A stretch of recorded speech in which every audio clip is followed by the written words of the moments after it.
ఆ, రాఘవేంద్ర గారు చెప్పండి స్వప్న గారు. రాఘవేంద్ర గారు, వైఎస్ షర్మిల ఏపీకి వస్తే అది ఖచ్చితంగా జగన్మోహన్ రెడ్డికి అలాగే వైసీపీ పార్టీకి మాత్రమే ప్లస్ అవుతుంది. యాంటీ గవర్నమెంట్ ఓటింగ్ ఏదైతే ఉందో అది ఖచ్చితంగా షర్మిల పార్టీ వైపు టర్న్ అయ్యే అవకాశాలు ఉంటాయి. కాబట్టి ఇప్పటి వరకు టీడీపీని గెలిపించే అవకాశాలు ఏవైతే ఉన్నాయో అవి సన్నగిలే అవకాశం ఉంది అనే టాక్ అయితే నడుస్తుంది. దాన్ని మీరు ఎంతవరకు యాక్సెప్ట్ చేస్తారు? ఏంటి పరిస్థితి? ఖచ్చితంగా మరి షర్మిల ఏపీకి వస్తే టీడీపీకి దెబ్బేనా? ముందుగా ప్యానెల్లో ఉన్నటువంటి మాదిరెడ్డి శ్రీనివాస్ గారికి, అదేవిధంగా శేషు గారికి అందరికీ నమస్కారాలు. ఈ రోజమ్మా రాజకీయ పార్టీలు పెట్టడం, ఆ రాజకీయ పార్టీలు విలీనం చేయడం ఒక ఆటలాగా అయిపోయింది ప్రస్తుత రాజకీయ పరిస్థితుల్లో. నేను కాక మొన్న జేడీ లక్ష్మీనారాయణ కూడా పెట్టారు. అదేవిధంగా షర్మిల గారు కూడా వైఎస్ఆర్టీపీ పార్టీ పెట్టి దాన్ని ఈరోజు విలీనం చేసుకోవడం జరిగింది. అంటే తెలుగుదేశం పార్టీ పక్షాన మేము ఈ పార్టీలన్నింటినీ కూడా ఏం చేస్తున్నాయి ఏంటి అనేది మాకు అనవసరం. ఎందుకంటే ఈరోజు ఆంధ్రప్రదేశ్ రాష్ట్రంలో ఈ జగన్మోహన్ రెడ్డి గడిచిన 4.5 సంవత్సరంలో ఏవైతే అరాచకాలు చేస్తా ఉన్నాడో, అదేవిధంగా ప్రజల మీద దాడులు, ముఖ్యంగా రాష్ట్ర అభివృద్ధిని సంక్షేమాన్ని పూర్తిగా వదిలిపడేసి ఆయన ఖజానాన్ని నింపుకోవడం కోసం ల్యాండ్, శాండ్, వైన్, మైన్ ఈ 4 విషయాలని ఒక రూట్ మ్యాప్ గా ఏర్పాటు చేసుకొని తన కుటుంబం బాగుపడింది, తన సామాజిక వర్గంలోని తన అనుచరులకు బాగుపడ్డారు తప్ప ఆంధ్రప్రదేశ్ రాష్ట్రంలో ఒక్క సాధారణ ప్రజానికుడు కూడా ఈరోజు లబ్ధి పొందనటువంటి పరిస్థితి చూస్తున్నాం.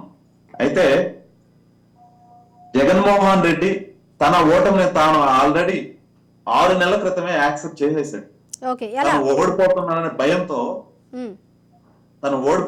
భయంతో ఈ రోజు మనం చూసినట్లయితే ఇన్ఛార్జ్లను ట్రాన్స్ఫర్ చేసుకుంటున్నాడు. ఎమ్మెల్యే క్యాండిడేట్ ని ఒక నియోజకవర్గం నుంచి ఒక నియోజకవర్గానికి ట్రాన్స్ఫర్ చేసుకుంటున్న పరిస్థితి. అదే విధంగా తన సొంత నియోజకవర్గమైనటువంటి పులివెందుల నియోజకవర్గానికి కూడా పరదాలు లేకుండా ఒంటరిగా, అదే విధంగా రోడ్డు మీద వెళ్ళలేనటువంటి పరిస్థితి కూడా మనం చూస్తున్నాం. ఎందుకంటే ఈయన రోడ్డు మీదకి వస్తే ప్రజలు నువ్వు మమ్మల్ని ఒక్క ఛాన్స్ అని చెప్పేసి ఆ రోజు ముద్దులు పెట్టి ఈ రోజు నువ్వు అధికారంలోకి వచ్చి మమ్మల్ని అందరినీ గుద్దుల్ని మళ్ళీ వాళ్ళు తిరిగి ఏడ గుద్దుతారా అని చెప్పేసి భయపడి పరదాలు చాటున ముసుగు కప్పుకొని హెలికాప్టర్ లో ప్రజా ధనమంతా వేస్ట్ చేస్తూ తిరుగుతున్నటువంటి వ్యక్తి జగన్మోహన్ రెడ్డి.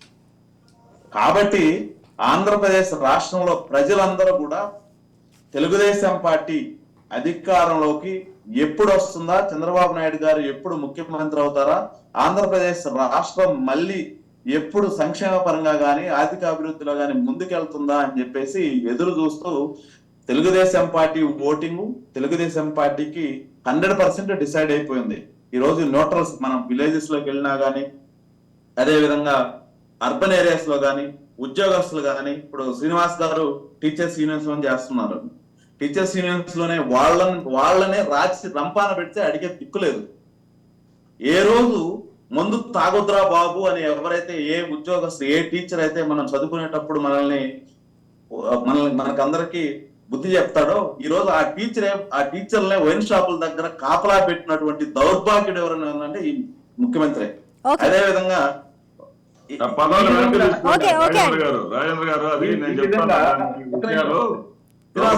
మాటలు వెనక తీసుకోండి. శ్రీనివాస్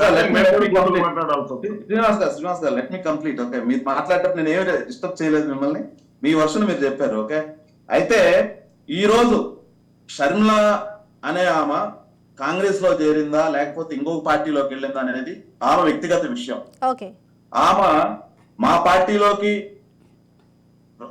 మాకు ఆమె కాంగ్రెస్ పార్టీలో చేరడం వల్ల మాకు కొత్తగా ఒరిగేది ఏం లేదు, పోయేది ఏం లేదు. ఎందుకంటే మా ఓటర్స్ మాకు ఓటున్నారు, మా ఓట్ బ్యాంక్ మాకు ఉంది, మేము ఏ నియోజకవర్గాల్లో గెలవబోతున్నాం అని చెప్పేసి మాకు ఆల్రెడీ ఉంది, మేము అధికారం చేపట్టబోతున్నాం అని చెప్పేసి మా రిపోర్టు మా దగ్గర ఉంది. అయితే ఈ రోజు పూర్తిగా వైకాపా పార్టీ ఏదైతే ఉందో, వైకాపా పార్టీలో ఈరోజు దాదాపు 90 నుంచి 100 మంది ఎమ్మెల్యే క్యాండిడేట్ని ఇన్ఛార్జీలను మార్చుకోవడం వల్ల వాళ్ళ పార్టీలోనే వాళ్ళు కుంపట్లు పెట్టుకొని వాళ్ళకి పదవులు రావని, వాళ్ళు మళ్ళీ ఎమ్మెల్యేలుగా అవ్వలేనని చెప్పేసి వాళ్ళు భయపడి ఈ రోజు ఎంతో మంది ఇప్పుడు అన్నగారు చెప్పారు, ఏం చెప్పారు? వైఎస్ఆర్ అభిమానులు షర్మిలకు దూరం అయ్యారని చెప్తాడు. ఈ రోజు వైకాపా పార్టీకి ఎవరైతే రాజీనామాలు చేసి బయటకు వస్తున్నారో వాళ్ళందరూ మీ వైఎస్ఆర్ అభిమానులు కాదా? ఓకే, కాదా చెప్పండి. ఎవరు బయటకు కాబట్టి వచ్చారు చెప్పండి. తెలుగుదేశం పార్టీకి ఎవరు బయటకు వచ్చారు? రాఘవేంద్ర గారు. తెలుగుదేశం పార్టీకి దీని వల్ల కొత్తగా యాడెడ్ మైలేజ్ యాడ్ అవుతుందా లేదనేది మాకు అంత అవసరం లేదు కూడా. ఎందుకంటే పూర్తిగా వైకాపా పార్టీకే, వైకాపా పార్టీలో వాళ్ళే వాళ్ళ ఓట్లు వాళ్ళు చేర్చుకుంటారు. కాంగ్రెస్ లో నుంచి వచ్చిందే వైకాపా. కాంగ్రెస్ అనేది లేకపోతే ఈ వైకాపా ఏడైనా ఉందా? ఓకే రాఘవేంద్ర గారు. వైకాపా